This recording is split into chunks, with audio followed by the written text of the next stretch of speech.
Okay, this is a quick intro into the lab that you're going to be performing for Computer Science Chapter 1, the intro to computer science. And true, we're using Scratch, but that's no big deal. What I'm worried about is that you just kind of see some things that we're performing here.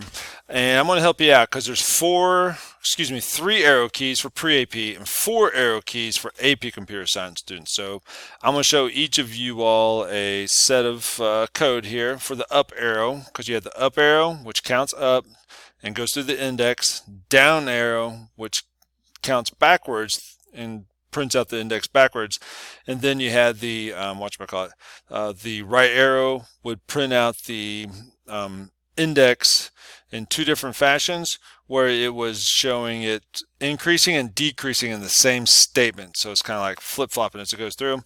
And then for the AP students, the left arrow was going to do something super fancy, where it's going to swap the data back and forth. And that's in the AP video. So pre-AP students, don't worry about that. They'll figure that one out on their own. They're pretty smart. So the solution for the up arrow is right here. And you can see, I'm going to try to zoom in. All right, so we have the hat block right here that initializes by the up arrow being clicked. And let me go ahead and show the cat here, because the cat's going to be the one that has this. I'm going to make this one hide. Okay, so the cat will show up, and we set count to 1, so I press the up arrow. And you can see that the cat counts through this words list right here. Yours will be a little bit different, but that's a list. Where I got the list from, I came over here on the variables section of the code, of different code areas, and then you just click on make a list and create a new list. And then to add information to a list, let's just say video list. So click on video list, and there's a video list. To add information to a video list, you just double click on the little plus symbol, and then just start typing here. You press enter to enter in the different ones. And to get rid of entries, click on the X. Okay, so that's the dark orange block that you see right here. Then we had a variable that was orange, just called count, kind of a lighter orange, I guess burnt orange. I guess this is like orange yellow, so I don't know what their problem is with orange, but they have a lot of stinking orange on this stuff. Okay, anyhow, so we set count to 1.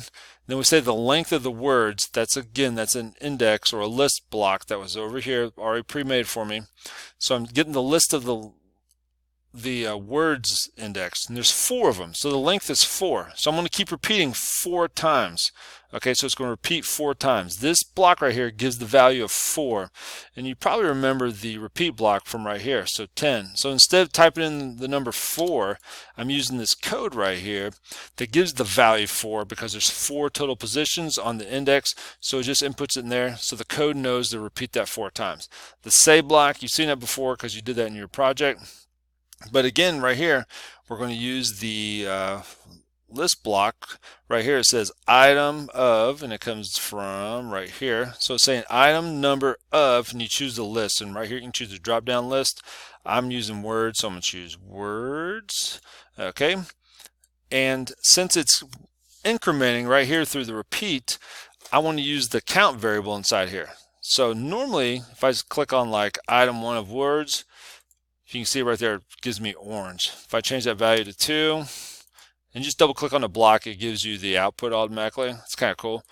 And then it say red, see, red's 2, that's 2. I double click, give me red, and so on. Okay, but instead, by putting the variable inside there, it'll automatically count for us, and we just nest that right inside this say block, which allows it to output right over here.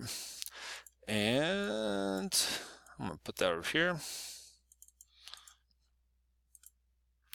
Wait a minute, how do I gotta, hold on. Getting rid of these list blocks is not as easy as it sounds. So you actually have to manually hide them by using the block right here. It says hide list, and you choose which one you want to hide, and then you can, whoops, I mean new list, I meant video list. All right, so you can hide it right there. Okay, so that's what's going on with this section. And then right here, when we say change count by 1, so it increases count by 1 every time. And you can see this when we run it, counts, well right now it's at 5, that's because we ran through the code. But technically it's going to start at 1 because that gets set at the beginning. So I'm going to press the up arrow. Watch the number right here when I press the up arrow. It goes to 1, 2, 3, 4, and it goes to 5. It goes to 5 because even though we don't have 5 units, it goes through the code 1, 2, 3, 4, and when it gets through the fourth time, it still executes this. So even though there's nothing left in here, this gets counted up to 5. Okay, if we wanted to, we could have put this as 0, and then we could have done this a little bit trickier, but I didn't want to do that because some pre-AP students are seeing this, and I didn't want to get into the index position to 0 until we touch upon arrays. That's actually more realistic programming. This is just kind of a nice little placebo to get us going in the right direction and to get you out there and think.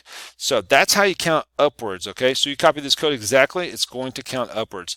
Now you have to figure out how to count backwards. Then you also have to figure out how to count simultaneously whenever you are counting out two different types of index positions on here where they're just flip-flopping. In the other video explained that. And then the AP students will be performing the special left key, which I'm not going to show here because I don't want to confuse the pre-AP students. All right, so that's all you need to know, and good luck.